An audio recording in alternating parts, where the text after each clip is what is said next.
qofku marka uu gurigiisa ka soo baxayo waxaa jira laba jinsi oo albaabka gurigiisa ku sugaya.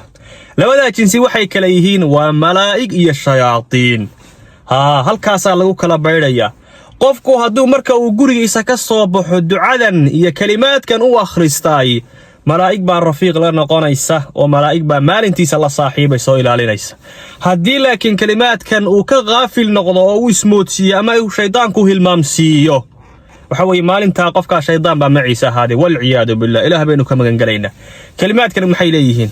kalimaadkan waxa weeye Anas bin Malik sidoo leeyahay qofku marka uu gurigiisa ka soo baxayo haddii uu yiraahdo bismillaahi tawakkaltu ala Allah wala hawla wala quwwata illa billah, hadduu kalimaadka yiraahdo ilaahay baa subhanahu wa ta'ala magaciisa ku bilaabaya rabbu tala saaranaya.